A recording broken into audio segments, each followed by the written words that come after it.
God is giving us a sign. It's like, I set before you life or death.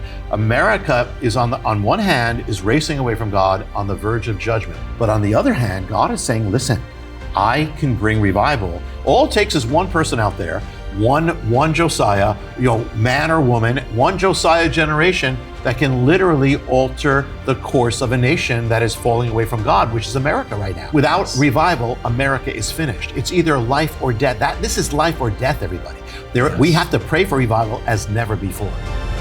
What if God was giving us a message? What if he was sending a revelation about where we are right now, what is coming, what lies ahead, what we need to know to deal with what's coming, what his people, an answer, a blueprint, a guide, how to stand, how to prevail, how to survive in what is happening. That's the first part. Secondly, what if behind all the events that have been taking place in America and the world, what if there was an ancient mystery that actually, an ancient calendar that actually appointed these events, actually gives the timing of the events that have happened in our lives down to the year, the month, in some cases, the minute and the second of when it happened. That is what the Josiah Manifesto is going to reveal. And the thing is, it's going to take the reader, it's going to take us on a prophetic journey that's going to begin on an island with Fidel Castro and a prophetic sign that's going to actually affect all of our lives. And the thing is that this is the book also where the other books I've written, which from the Harbinger, the Paradigm, the Oracle, the Return of the Gods, are all, the mysteries there are all coming in, converging in this one to come together, and they come together to open up, to give a key which opens up the guide for this hour, for this prophetic blueprint. Yeah, Jonathan, it's your 8th book. It kind of all of your books converge here in the Josiah Manifesto. Josiah, by the way, King Josiah, one of the good ones from the Old Testament. We'll talk more about him shortly, but you mentioned Cuba and Fidel Castro. People might be wondering, what does that have to do with the Bible? But a very important link here with the deceased Cuban tyrant. You were in Cuba not too long ago, and you presented him with a very interesting gift. Tell us more about it. Yeah, and we won't go into a lot of detail, but the mystery opens up there. And I gave him a prophetic object and a prophetic message. And in that object and in that message actually was the key of how long he would have in his reign left. In fact, it's a biblical mystery that would determine the year that his reign would end, the day it would end, even the hour it would end. And this is a mystery that kind of begins the Josiah Manifesto, the mystery of the Jubilee, where you have the 50 year, every 50 years you have a year. It's not only a blessing, it's also of restitution. If you took someone's land that didn't belong to you in the year of Jubilee, it was taken from you. So this is the other side of the Jubilee. And this is going to open up a mystery that has affected all of our lives. I mean, we just got through this part, but it's amazing how precise and how exact this mystery of the Jubilee is going to be with our lives. So the Jubilee it's usually seen as a good thing. Hey, it's your 50th year, your Jubilee year, but it can also be, in a sense, a form of judgment. It's restitution if you're on the other side of it. It is a payback. It's nullifying everything, and that's what's going to affect all of our lives. And Fidel Castro, obviously a notorious Cuban tyrant, but you were there in Cuba. You were able to present Fidel Castro with a shofar. Yes, of the Jubilee, and then a word. I wrote it down and gave it to him of the Jubilee. And the Jubilee would determine the exact moment, the exact days he would have left. And as you write in the book, Jonathan, God has put you in the courts of kings. In that case, he certainly did. And you had a very rare opportunity, absolutely amazing. And he received the shofar, as you share in the book. And we sent back a thank you after that. They didn't know what to do with it, but So and I'm not saying I know what I'm doing, but God does. Amen. And this is part of the mystery that has affected all of us. And that just roped me right in the beginning of the book, Jonathan. Just gripping the stories about Cuba, Castro, your experiences there. But hey, you then move on to we're talking Jubilee. Yes. And that's a theme throughout the book, that 50-year pattern. Yes. Ancient and then today. You've got some stunning revelations on that end with what you call the plague. Yes. The COVID-19 pandemic, which obviously we're in New York City right now, hit this area very, very hard. Talk about that. Talk about the link here with COVID-19. Yeah. Well, one of the other principles, we got the Jubilee. The other principle is that what you do, what a nation does to its children is going to come back at it. You know, when Jeremiah prophesied over the Valley of Hinnom where they killed their children, he said, what you did, everything you did is going to come back to you. If you take life, life will be taken from you. Well, now here's the thing, put it together. America began taking life of its children, or abortion on demand, not in 1973. 1970 was the year it began on American soil. So what happens if you take the Jubilee? Legalized in 73 through Roe v. Wade. All over the country, yes. But it began on the soil in 1970. So where's the Jubilee? The Jubilee is 2020 of abortion. So we took life in 1970. Then in the year of Jubilee, it all comes back and life is taken through a plague. In fact, Jeremiah, when he speaks about what would happen because of what you did to the children, he says a plague, one of the judgments is a plague. So we have now a plague that comes upon America and the world, but it focuses on America. But now here's the thing about it. What about getting even more exact? The exact day that abortion on demand made its entrance in America on the continent was right here in New York. And it was the day that the bill appeared in the New York legislature. The day was January 20th, 1970. Okay. What happens if you go 50 years later, one Jubilee, it takes you to the date January 20th, 2020. Anything happen? The date that the plague officially entered America was January 20th, 2020, 50 years to the exact date. This was patient zero. The one death, the other death, to the exact day. And I want to ask you, how on earth, I know how, the Holy Spirit guides you with these patterns and the uncovering, the revealing of these ancient mysteries throughout your books. In the return, you mentioned the Valley of Hinnom a minute ago, Jonathan. In your last book, The Return of the Gods, which we also discussed here on TBN, you talked about what went down there at the Valley of Hinnom in ancient Israel when, by the way, Josiah was king. He put an end to it. That's right. But that was the world of his time. Tell us a bit more, just so people know, in the modern parallels of what went on in ancient Israel. Well, when they turned away from God, they turned to other gods. They turned to Baal and Moloch, and they offered up their children. So now we have America that has known God, turned away from God like clockwork. We start offering up our children, 60 million of them. And America actually spread it across the world. America was actually key in this. Now, the thing is, if you remember, during that's when the plague first came.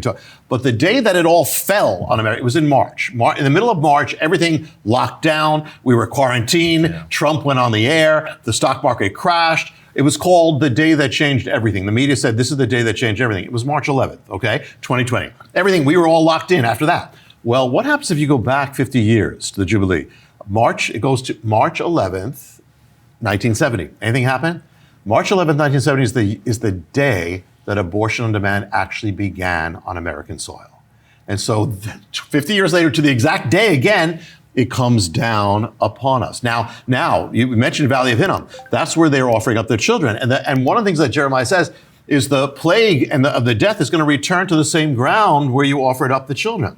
And so the thing is, so what is America's Valley of Hinnom? It's New York. Not only did it begin on the continent in New York is the capital of abortion in America. More children have been killed where we are than any other place. So notice what happens. The plague comes to America. Then where does it go to? Focuses on this little tiny sliver of New York. And the thing is, 1 out of every 2 cases at one point were New York in America. 1 out of every 2.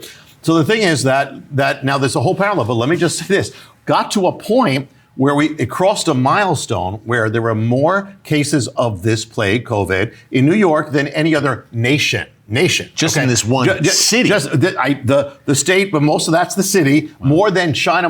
Now, the date that it crossed the milestone was April 10th, 2020. Okay, what happened? Go back April 20th, go back 50 years, you go to April 10th, 1970. Anything happen? That's the day New York legalized abortion, on the exact day again. The COVID lockdowns, any link there in the ancient blueprint in the mystery? Well, there is. There's something called the mystery of days, where the ancient holy days of Israel actually correspond with each shaking of America. We're not yet, but we'll get there. But let me just throw in just two things. That's a good tease. It is, but I didn't mean it that. But yeah, another thing is that when Jeremiah did this, it was at the gate where he gave the prophecy.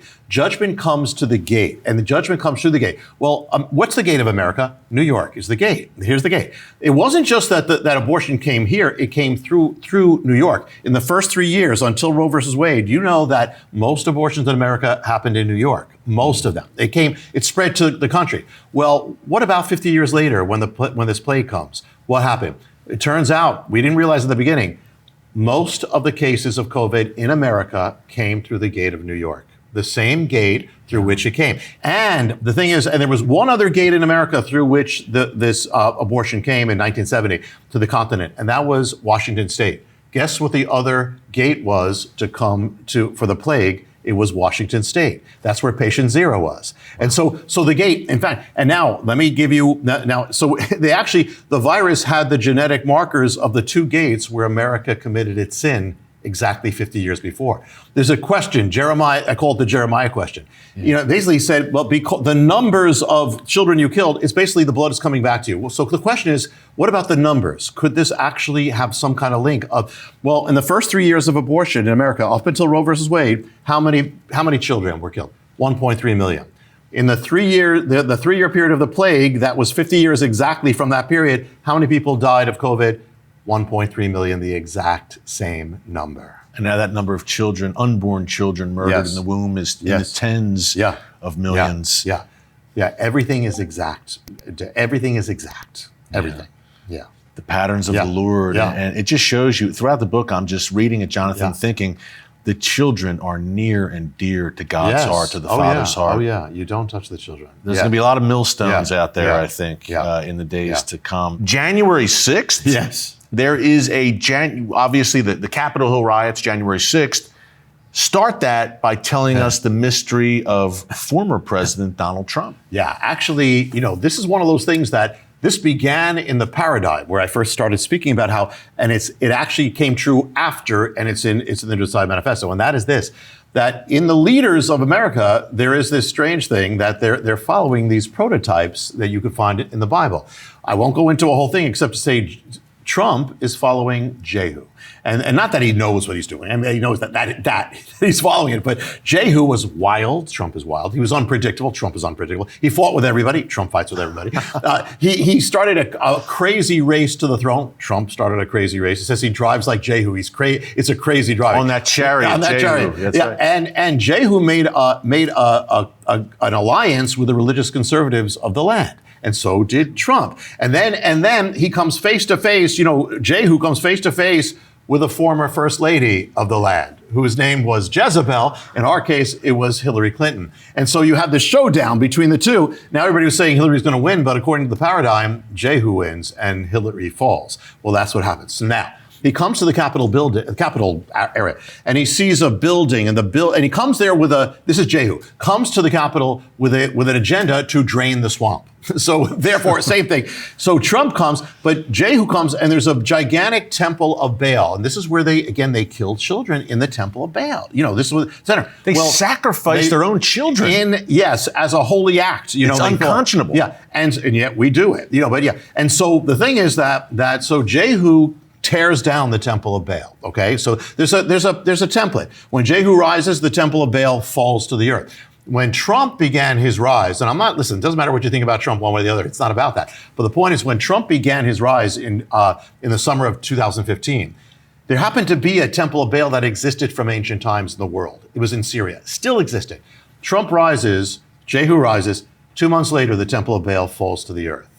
Wow. 2 months later. In Palmyra, Syria. In Palmyra, Syria. Right after, it's linked to the mystery of the paradigm. This is 2,000 years. And the other thing is, but think about something. If the temple of Baal is linked to the killing of children, what it's saying, and this is something also after I wrote the paradigm, this came out, is that somehow this Jehu figure, Trump, is going to be linked to the tearing down of abortion. Because Jehu tore down child sacrifice. And actually Trump would end up, by what he did, we're not saying why he did it, he would end up tearing down abortion. And then we'll get to that. But let me tell you now, January 6th, because this is not in the paradigm because I wrote this years before, but the template's there. And so Well, I'll just say this, and I put it in the manifesto, but it's this, that at one point in the story of Jehu, he calls for a gathering in the capital city. He calls people to come to the capital city as the gathering. His people gather around a great Capitol building. Then in Samaria. Then that's right. But so think about I don't have to. We have a smart audience. I don't have to fill it in. Then the people of Jehu storm the building. They storm the building now, and while proceedings are going on in the building. So they storm the building. There's much more to this, but there's so much more. But I will just say this. That, when the siege took place, the Capitol Police actually announced how many they arrested on site. At the end of that week, they made a big thing of it. Yeah. They said 80 men, 80. We arrested 80 people who stormed the building. On January 6th. Yes. Oh, that week. Yeah, the week. Yeah. Go to the Bible about Jehu, and it says how many people stormed the house? 80 men stormed the house. So there's so much, but this is actually foreshadowing what was going to happen with Roe versus Wade. I mean, because it's about the Temple of Baal. That's the Temple of Baal that we have that allows this. So all these things that have happened, from the plague to that, everything is there in the mystery. Hey, you mentioned the Temple of Baal, obviously. A mysterious object from the Middle East that you write about that appeared in New York City. That's right. And Washington, D.C. Tell us more about the relevance of that. Yeah, actually, when Trump was rising, all of a sudden this object appears in New York City. I was there. I witnessed it. Not far from where we are, Eric. And we actually filmed it. It was the Arch of Baal. And they erected it. They erected this reproduction of the Arch of Baal in New York. They unveiled it, had a ceremony, played music. They had the leaders of New York were praising this thing. It's a pagan deity. And it said Temple of Baal, right? There was a sign right there on City Hall. But it was just like when Trump was about to the election was about to happen. It was a showdown kind of with Jehu and Temple of Baal. And so here it actually appears. Now, the other time is when Trump, and when I said that Jehu tore down the Temple of Baal, Trump did it by appointing Supreme Court justices who would ultimately overturn Roe versus Wade. That was his Jehu act. And the thing is, remember when Kavanaugh was in the hearings in Washington and all hell broke loose because of this issue? Yeah. As it's happening, the arch appears there in Washington, D.C. The Arch of Baal. In front of the hearings, in front of the Capitol building. So this thing is going on and on. It's a showdown. It's a spiritual thing that's going to lead to the overturning of Roe versus Wade.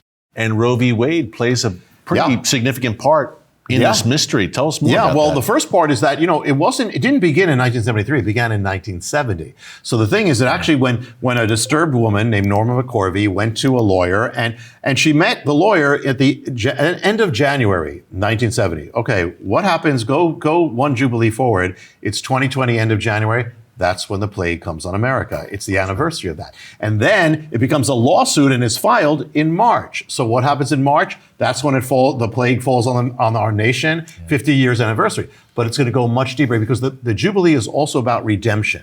And we're going to see how the hand of God redeemed it according to his mystery. Yeah, we have obviously Dobbs versus Jackson, the case that overturned Roe v. Wade in June 2022. Also, I would presume, plays a part in this mystery, a major one. It does, because, in the Jubilee, everything's undone, overturned. Everything returns to where it was and is reversed. So here you have now another case. You have the first case. 50 years later, you have another case. So Roe versus Wade was sent to the Supreme Court in 1970.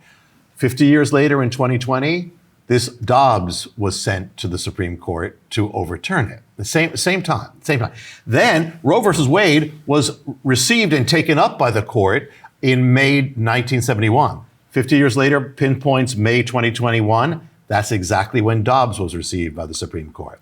Then Roe was heard by the Supreme Court in December 1971. Pinpoints 50 years later, goes to December 2021. What happens? Dobbs is heard before the Supreme Court. Yeah. Even, remember the leak just before the decision came out, the leak in Dobbs. Well, you know what, Eric? Go back 50 years, and there was a leak in Roe versus Wade just before it came out. So even the leak was part of the mystery. And that leak was a big deal. That's when the protests started in advance of the overturning of Roe v. Wade. Yeah, and yet it all happened, everything happened according to the ancient mystery of Leviticus, of God's hand. This was God's hand. And the people involved, the players in this, Jonathan, they're not even aware that they're playing a role in this ancient blueprint in the modern day. They have no idea. That's what makes it even more amazing. That's right. That's right. And real quick, Justice Amy Coney Barrett, who was one of those 3 justices appointed by Donald Trump. That's right. Interesting role here. You're right about this. She was the key one. I mean, she was the last one. And Roe versus Wade was overturned by her vote. It was the last vote. It was one vote. And here's the thing. There's a part in the Josiah Manifesto called the Child of the Nile. And the thing is that there's a principle that, Moses was almost killed as a baby under that slaughter in the Nile, but Moses would end up surviving, and he would be the one who would break the power of Egypt that was trying to kill the babies, Well, was there a Child of the Nile for America? There was. It was Amy Barrett. She was the first justice to be born when it was legal to kill children. She was born in that 3-year period of just when Roe versus Wade went to the Supreme Court. So she's the first one to be born under it. She survives it. She ends up casting the deciding vote in her year of Jubilee, when she is when she is in her 50th year, and then it is overturned when she's 50. There's no accident here. Now let me tell you another one. There are 2. I'm just throwing this in. There's 2 dates in the Bible. One is called Adar 13, and the other is called Sivan 23. Both in the book of Esther. So Adar 13 is the date when Haman, he issues an evil decree that's going to bring death and destruction. And it's linked to Adar 13. It's the 13th day of the 12th month. Evil decree. 13th month of the 12th month. 13th day of the 12th month. Roe versus Wade was heard before the Supreme Court on the 13th day of the 12th month, the day of the evil decree. Now, then Mordecai later on issues another decree that nullifies the first decree. And it goes forth on Sivan 23. In fact, Jewish people have that date as to pray against evil decrees. Well, the Dobbs versus Jackson that overturned Roe versus Wade was sent forth to the Supreme Court on June 15, 2020. But on the Hebrew calendar, it was Sivan 23, the day of the decree that nullifies the evil decree on the exact day. You write that the events that are shaking America, including what you call the plague, the COVID-19 pandemic, actually adhere to an ancient calendar. Yeah. Tell us more about and let me and even throw in that when Roe versus Wade was overturned, it all went back to Leviticus, because Leviticus says you'll count 7 by 7, 49 years. And then comes the 50th year. Now, the 50th year is not when you turn 50. It's when you finish turning 49, and then that begins your 50th year. And then you complete it when you turn 50. It's over. The Jubilee is that. Well, the Jubilee of Roe versus Wade was January 22nd, 2022 to January 22nd, 2023. And it was right in the middle of the Jubilee year of Roe versus Wade that Roe versus Wade was overturned in the Levitical year of Jubilee. So even that. Now, there is this thing, Eric, that you kind of asked before, and we kind of accidentally teased it. And that is that there's an ancient calendar from God of the holy days. In Leviticus 23, he gives the holy days of Israel. Now, the amazing thing is when all these shakings are coming to America, all these things were ordained in that ancient calendar of holy days. Let me give you an example. The first holy day of Israel is Passover. That's in the spring. What is Passover about? It's the only holy day that's about a plague. It's about a plague, and the thing is that when does it come? In the spring. In the spring of 2020, when all this was happening, we were all locked down.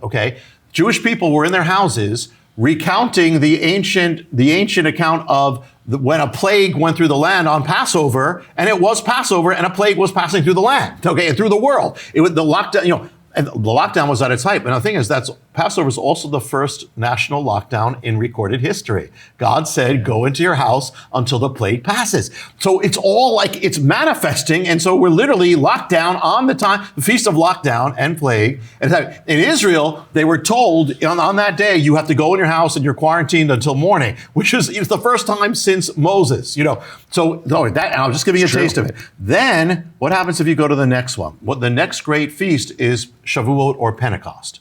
What is Pentecost? It's the fire of God coming, the holy fire, the tongues of fire, the baptism of fire coming on the people. Now the thing is, the amazing thing is when you start now moving to the late spring, early summer, the next shaking comes to America.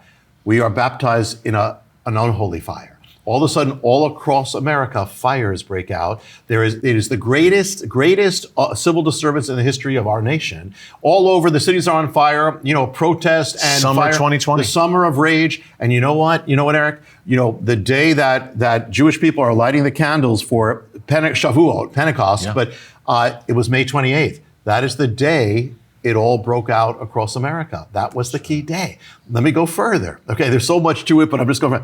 The next great day is the Feast of Trumpets. Okay, now the Feast of Trumpets for the Jewish, reckoning, is the day when God, according to the reckoning, is a day of judgment called Yom Hadin, where you got to get right with God, because everybody looks, because they say on that day, God in the high court of heaven, he passes his sentence. The judge passes sentence. So here it's about the high court. So what happens at that time? The eyes of America are all turned to the high court of America. And it's turned to the high court. It also says on that day, it says God determines who will pass from the earth. On that day, Judge Ginsburg, highest court judge, passes from the earth. Ruth Bader Ginsburg passes from the earth on the Feast of Trumpets. In fact, it's announced, trumpets begins at sundown. It's right after sundown, the announcement comes across America. That act, let me say something else. On that day of trumpets is Jewish people also pray. That's the other day they pray, Lord, remove the evil of the decree. Remove the evil of the decree.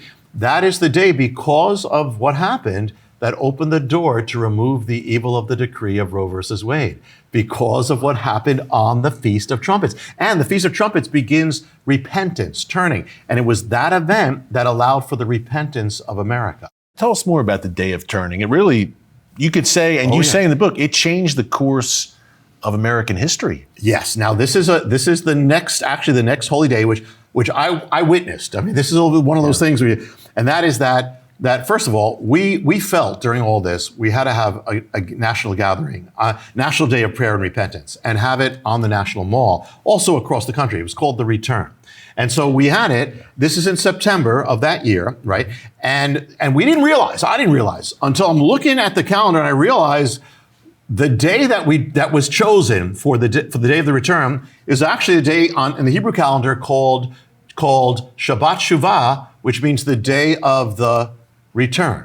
So the day of the return was called on the day of the return. And the event's the return. And it's the return. And it's a day of turning when the nation is to come before God and they read Joel, like have a holy gathering of Savior. That's exactly what we were doing on the National Mall. We're repenting, And I was led to take that jar of Jeremiah and smash it there, which is about the children. We're praying about the children, praying about abortion.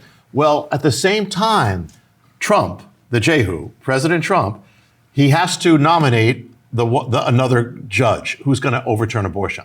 And he chooses as the same day of the return. The Hebrew day of turning and repentance. It's appointed to turn a nation. That day began the overturning of abortion by his nominating that vote. That was the turning. So the turning of America began on the day that God appointed as the day of turning. And it's going to go even farther, because here's the thing, Eric.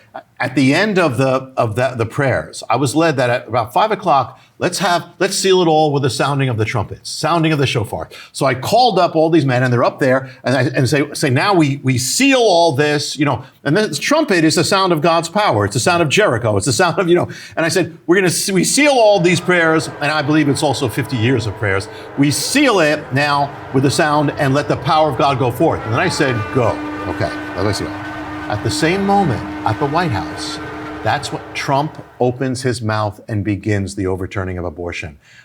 Same moment. In fact, when we looked at the videos, when the trumpet sounded, it was 5 o'clock, 4 minutes and 33 seconds. When Trump opened his mouth, it was 5 o'clock, 4 minutes and 33 seconds. The exact same second. The beginning of the overturning of Roe versus Wade was to the sound of the trumpets, the sound of God's power, the sound exactly. And so everything had to be in its place to the exact second. I had no idea. I don't claim to have any idea of it, but God does. And God was putting his hand, that he literally was overturning, changing the course of a nation. It was his hand, the sign of his power. And I'll throw this in. This is just between us. Yeah. Well, we're and on, a few million other people. We're on the stage, and there's 6 trumpets. I wanted there to be 7, but I just said, whoever's got a trumpet, come up. And so I wanted to say, well, the 6th trumpet sounded. But at the same moment, when I said the trumpet sounds, the trump sounded. He was the 7th trump. His name in English means the trump. And it was the year of Jubilee of abortion. So the trump sounded, and it set in motion the redemption. Was that, and not saying he knew what he was doing or he was planning it, but God is sovereign. God is over kings. God is over the Trump sounded. Now, we've still got a lot of problems in this nation, obviously, which we will talk about and the way forward. But you call this an overturning. Yes, Roe v. Wade overturned, a turning point for our nation in a positive way. Yes. Obviously, we've got a lot of problems still that also need overturning. Absolutely. Quick question. This is kind of a theme throughout the book. Yeah. The year 2020. I mean, a watershed year for all of our lives, really. What happened in that year in the spiritual realm? It just seems like, and you outline in the book, so many things from COVID, the riots, to Ruth Bader Ginsburg passing, everything else, the Jubilee of abortion. Everything. Yeah. 2020 just seemed like we almost crossed a prophetic threshold in a sense in that year. We're on the other side right now, but things are still tumultuous, no doubt. Yeah, well, we did. We did. And that was the beginning of the Jubilee of abortion's entrance. And then it would be a 3-year period, just like there was a 3-year period with Roe versus Wade. It would be a 3-year period with the overturning of that as well. So the thing is, we are at a crosshold. We are at a threshold right now, and a crosshold. And this was a major, gigantic event. And I think we can move right to it. And that is that, what is the significance of all these things? Because this is ultimately what this sign is. What you see, the greatest altar when I say great, I mean colossal. I don't mean good. Is of altar we have in America was that of Roe versus Wade, abortion. Yeah. We killed 60 million children on it.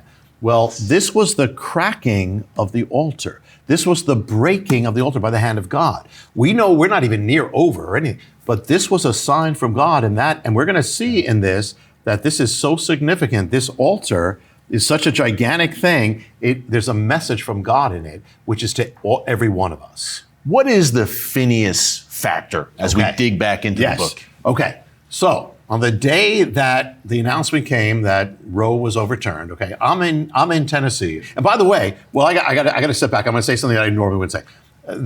I'd say this is kind of a personal thing, but when I was working on The Return of the Gods, the last book, I didn't tell anybody about it. But one of my associate pastors, came up to me, a guy named Michael, and he never said anything. Like he said, I was woken up in the middle of my sleep. I saw a vision. I heard a word. I have to tell you. I don't know what it's.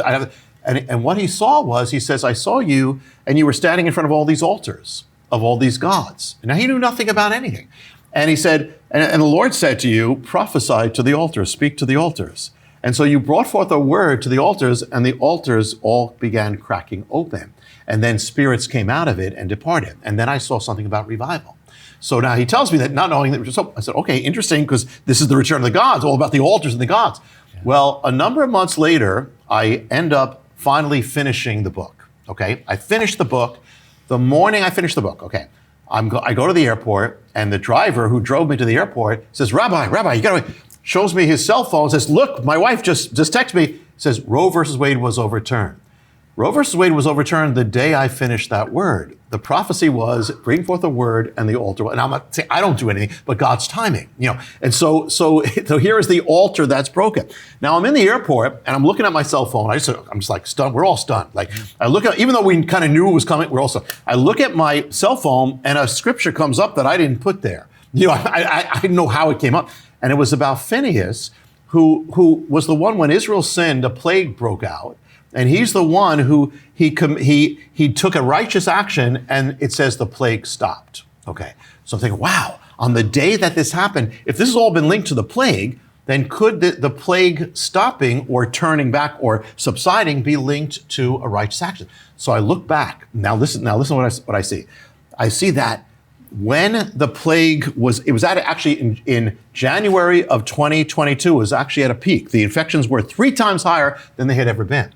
The death rate also soaring. All of a sudden, it plunges. And within a few weeks, it goes to like 1/8. It's never come back. Now the thing is, anything happened? You know what happened then? That was the time that the Supreme Court took the vote to overturn abortion, Roe versus Wade, and that's the time that Judge Samuel Alito, he actually did the decision. He finished the decision in January, beginning of February, and like clockwork, the whole thing goes down. The whole thing, that moment happens. And here's another thing. What's his name? People have been praying for years, Lord, please overturn this, please overturn. Well, the name Samuel means God has heard. God has heard. Samuel Alito. Now let me, well, there's more to it, but I'll tell you one other thing with this. And that is that, the day that the Jubilee of Roe versus Wade began, remember I told you, it was the 50th year, begins on January 22nd, 2022. That's when it began. Well, the CDC, Center for Disease Control, says that the death rate reached its peak and then plunged the week ending January 22nd, 2020. The exact date is when it plunged to virtually nothing. So even that. Yeah, and the Jubilees running throughout. Yes. It's just absolutely stunning and fascinating. And these are new revelations in the book, no doubt, Jonathan. What is the sign of the broken altar? You talk about this in the book. Yeah. And what does it say about America's future? Yeah. The broken altar is one of the most powerful biblical signs. I mean, literally, in the Bible, it appears again and again and again. It happens when there's a change or there's a potential change. Happens when there's a civilizational change. When the Israelites came into the land, they broke the altars of the land. When they sinned, they built the altars of the gods. When they turned back to God, they broke the altars. So this is ultimately going to link to the guy we know, who's Josiah, which is going to be very specific. But the thing is that, so the sign of the broken altar, it's a few things. Number one, it's a sign, it's a warning, because the fact that you have an altar means it's a nation that once knew God that has turned away from God. That is America. That was Israel. That is America. But the fact that the altar was broken is a sign from God. That was the ancient sign of the potential of revival. Back then, they didn't have gospel tent meetings. I mean, they had tent meetings, but we don't know that. And they were great, but that's not what the sign of revival was the breaking of the altar. God is giving us a sign. It's like, I set before you life or death. America is on one hand is racing away from God, on the verge of judgment. That's one of the things I've said is all the signs are coming. So on one hand, it's a late stage. But on the other hand, God is saying, listen, I can bring revival. It was the hand of God that broke this altar. I mean, we've shared so many things. And one of the things was that the moment that this was set in motion was to the sound of the trumpets. I mean, this is the power of God. God did it, And so God is saying there can be revival. It's either, and the thing is, it's one or the other. It's life or death. Because without revival, America is finished. It's either life or death. This is life or death, everybody. We have to pray for revival as never before. Yes. Because this is literally, this is the broken altar moment. Amen. Folks, it is revival or bust. I don't think there's really any in between.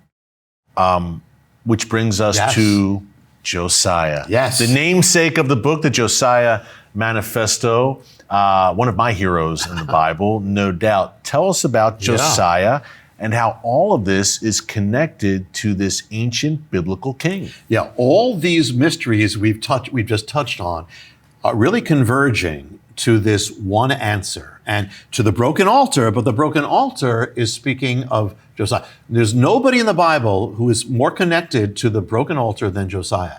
His birth was prophesied centuries before he was born, with God breaking the altar at Bethel. I mean, think about that, And this would be the guy who's known for breaking more altars because he actually went down to the Valley of Hinnom and ended those altars where they were killing the babies. So this is totally Josiah, and so literally. This is the man who was born in a time of great apostasy. First of all, the day of Josiah, the days are the days we're in right now, because it was a nation that had known God, but now was offering up its children, now also was worshiping the gods of the nations, was actually, and that's the return of the gods, but they were into sexual immorality. They were into the confusing of gender, Ishtar, if you remember. They were actually, and by the way, Josiah dealt with that altar too. He dealt with the altar of gender confusion. He dealt with the altar of the child sacrifice. He dealt with the altar of sexual immorality. All these things we're dealing with, he dealt with. Now, he was born to the father was an apostate. He was an evil man. His grandfather was an even greater evil man, and who persecuted believers. Okay, so he's born in, now there's not much hope for him. Like if you look at the natural, this guy is not going to have a good life. He ends up turning his heart to the Lord despite his age, despite the culture. Became king at the age of 8? Yes. And this is all laid out, folks, in 2 Kings and 2 Chronicles. but he was 8 years old and still very young when he began breaking the altars, a teenager. As a teenager. And the thing is, they found the word of God. They were repairing the temple. He wanted the temple of God returned, and they found the word of God, and that just shook him. He repented. He said, "Oh my God, we're going to be judged. We're going to be." So he set up on a campaign of revival. And the campaign of revival is he went to Jerusalem because it was even, the altars were even there in Jerusalem, which would translate to even in the churches today. You have apostasy, you have dilution of the word, you have all these things. You wonder why things are going the way they're going. But he turned it around. This one man sold out for God. He literally, it says his heart was totally for God like nobody, and what it's saying is one man. Now here's the other thing about this Josiah moment, because we are in the Josiah moment right now. And the thing is, what it's saying is, Josiah came at the end. It was in the time of judgment. It was going to be judged. The kingdom was going to be destroyed. Okay. But Josiah, one man, delayed the whole thing. One man turned history around for that generation. One righteous man. One man who was sold out for God, when it looked like it was hopeless, like for many believers, it looks like it's hopeless. What I'm saying, it's not hopeless. That's what the Josiah Manifesto is about. And that is that God is never finished. And all it took is one man to change the history of his generation. All it takes is one person out there, one Josiah, man or woman, one Josiah generation that can literally alter the course of a nation that is falling away from God, which is America right now. And it doesn't necessarily have to be just one person. No, it could be many Josiahs. Essentially, we are all Josiah if we want to turn this thing around. So on one hand, we have a warning that the time is late. There is a judgment there. America's on the brink of it. On the other hand, God is not finished. And that God is never finished. And so one thing, so this is what opens up the manifesto part. And this is the kind of the last 100 pages, which is what do we do now? All according to what God put in there. What do we do? How do we deal? Everything from dealing with your children. What do you do with your children in school? What do you deal with? How do you deal with what's happening in the culture? How do you deal with entertainment? What's coming into your house? How do you deal with everything? And the thing is that God is never finished. But Josiah was the breaker of altars. So we are called to break the altars of our culture, the altars of darkness. They're not people, the altars of darkness. And so not only that, in our lives too, because Josiah first had to take the altars out of the palace area before he could do it. If you have an altar in your life, if you're dealing with some sin, something that is sexual immorality, whatever it is, deal with it first. Get that out of your life, and God is going to use you. It says the eyes of the Lord are searching the entire earth, looking for the one whose heart is his. Right. The good news here, and by the way, you know me, Eric, and every book I have, though we deal with some heavy things, there's always hope, but no book has so much hope. Let me say something too. The manifesto, I call it because this is a godly manifesto, and that is that no matter what happens to America, first of all, if we're going to make a difference, it's going to happen by what we do. There's a plan of God, how to turn the culture. But at the same time, regardless, let's say that there's persecution. There's still a job for us to do. How do we deal with persecution? One of the sections of the manifesto is called the agents of heaven on earth. We are called to be agents of heaven on earth. We got it. We are agents, active. We are not to be passive. We're not to be reactive. We're to be radical. Josiah was radical. He was revolutionary. The days of being status quo are over for the church. We have to get radical. You know what's happening?